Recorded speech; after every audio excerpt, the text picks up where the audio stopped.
Parliament ఎలక్షన్లు గట్టెక్కడమే లక్ష్యంగా కాంగ్రెస్ ప్రభుత్వం అడ్డదారులు తొక్కుతోంది. అనాయాసంగా ఎన్నికల్లో లబ్ధి పొందే కుయుక్తులకు తెరలేపుతోంది. గతంలో ఇచ్చిన నోటిఫికేషన్లను నిస్సిగ్గుగా తమ ఖాతాలో వేసుకుంటూ అంతా తామే చేశామని డప్పు కొట్టుకుంటోంది. ఇప్పటికే స్టాఫ్ నర్సులు, కానిస్టేబుల్ ఉద్యోగాల భర్తీని తమ ఖాతాలో వేసుకున్న హస్తం పార్టీ ఇప్పుడు గురుకులాల్లోనూ అదే ఫార్ములాను అనుసరిస్తోంది. అయితే నిబంధనలకు విరుద్ధంగా బ్యాక్లాగ్ పోస్టులు సృష్టించేందుకు ప్రభుత్వం ప్రయత్నించడంపై నిరుద్యోగులు మండిపడుతున్నారు. ప్రభుత్వ తీరును నిరసిస్తూ పెద్ద ఎత్తున నిరసనకు సిద్ధమవుతున్నారు.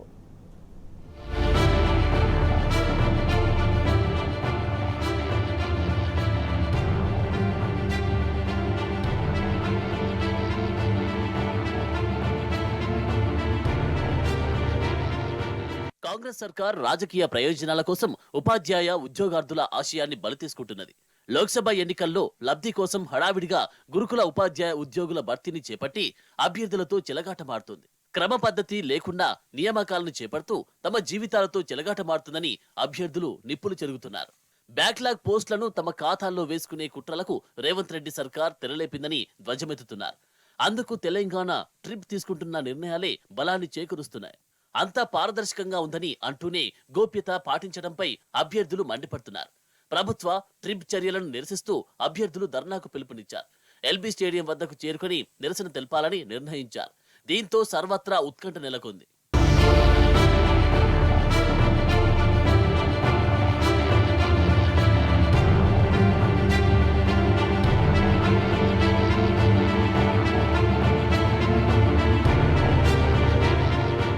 రాష్ట్ర వ్యాప్తంగా ఎస్సీ, ఎస్టీ, మైనారిటీ, బీసీ గురుకులాల్లో తొలుత నిర్ణయించిన దానికి విరుద్ధంగా పోస్టుల భర్తీ ప్రక్రియను చేపట్టేందుకు ట్రిబ్ రాత్రికి రాత్రే సిద్ధమైంది. మొత్తం 9 కేటగిరీల్లో 9,210 పోస్టుల భర్తీకి గత బీఆర్ఎస్ ప్రభుత్వం నియామక ప్రక్రియ చేపట్టింది. వీటిలో PGT 1,276, TGT 4,020, junior lecturer, degree lecturer, physical director పోస్టులు 2,876, TGT school librarian 434, school physical director 275, art and craft 226, music teacher 224 పోస్టులు ఉన్నాయి. డిఎస్, జేఎల్, ఆ తర్వాత పీజీటీ, టీజీటీ పోస్టులను వరుస క్రమంలో భర్తీ చేయాలని ట్రిబ్ నిర్ణయించింది. కానీ ఉన్నట్టుండి డిఎల్, జేఎల్ పోస్టులను నింపకుండానే నేరుగా పీజీటీ పోస్టుల భర్తీకి పూనుకుంది. కనీస వ్యవధి ఇవ్వకుండానే 1:2 నిష్పత్తిలో ఫిజికల్ డైరెక్టర్, లైబ్రేరియన్, పీజీటీ అభ్యర్థుల మెరిట్ జాబితాను ప్రకటించడంతో పాటు 4 రోజుల్లోనే సర్టిఫికెట్ల వెరిఫికేషన్ పూర్తి చేసింది. 24 గంటలు తిరగక ముందే ఎంపికైన అభ్యర్థుల జాబితాను కూడా ట్రిబ్ విడుదల చేసింది.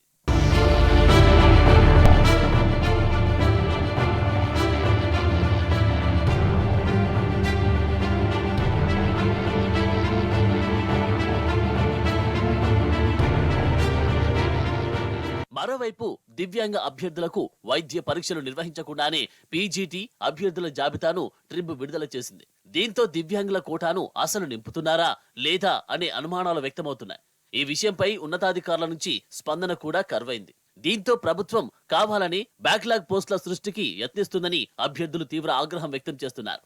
ఖాళీగా ఏర్పడే బ్యాక్లాగ్ పోస్టులను తిరిగి మరోసారి నింపేందుకే ప్రభుత్వం ఈ నిర్ణయం తీసుకుందని ఫైర్ అవుతున్నారు.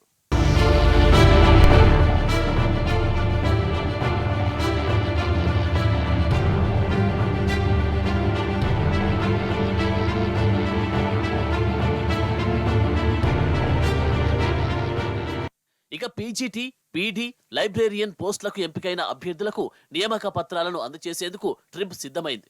ఇవాళ మధ్యాహ్నం 3 గంటలకు ఎల్బీ స్టేడియం వేదికగా ట్రిబ్ ఆధ్వర్యంలో నిర్వహించనున్న ఈ కార్యక్రమానికి సీఎం రేవంత్ రెడ్డి ముఖ్య అతిథిగా హాజరై అభ్యర్థులకు నియామక పత్రాలను అందజేయనున్నారు. అయితే అభ్యర్థులను గురుకుల సొసైటీలకు మాత్రమే అలాట్ చేస్తూ నియామక పత్రాలను అందివ్వనున్నారు.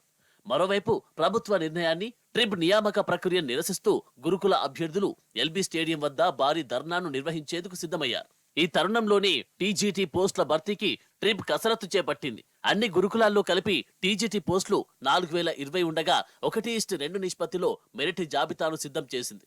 నేడు లేదా రేపు జాబితాను ప్రకటించేందుకు ట్రిబ్ సన్నాహాలు చేస్తున్నట్టు సమాచారం.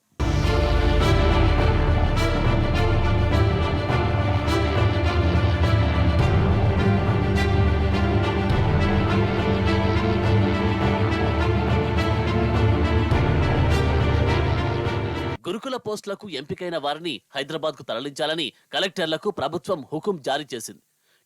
టిఫిన్లు ఏర్పాటు చేసి ప్రత్యేక బస్సుల్లో వారిని రాజధానికి తీసుకురావాలని ఆదేశాలు జారీ చేసింది. మధ్యాహ్నం 12 గంటలకల్లా తరలి రావాలని ఆర్సీఓలు, ప్రిన్సిపాళ్లకు ఆదేశాలు జారీ చేశారు.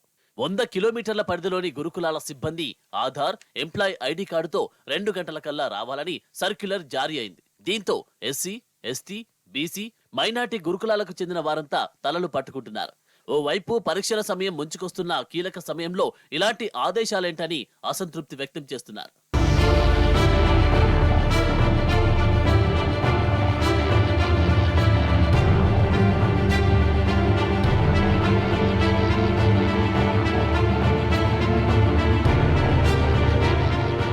మొత్తానికి కాంగ్రెస్ అధికారంలోకి వచ్చిన తర్వాత నర్సింగ్ స్టాఫ్, పోలీస్ నియామకాలను తమ గొప్పతనంగా ప్రచారం చేసుకుంది.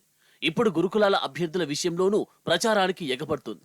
ఒక్క నోటిఫికేషన్ కూడా ఇవ్వకుండానే, నిరుద్యోగుల నుంచి ఒక్కటంటే ఒక్క దరఖాస్తును కూడా స్వీకరించకుండానే 27,000 ఉద్యోగాలను భర్తీ చేసినట్టుగా కాంగ్రెస్ చెప్పుకుంటుండడంపై సర్వత్రా విమర్శలు వెల్లువెత్తుతున్నాయి.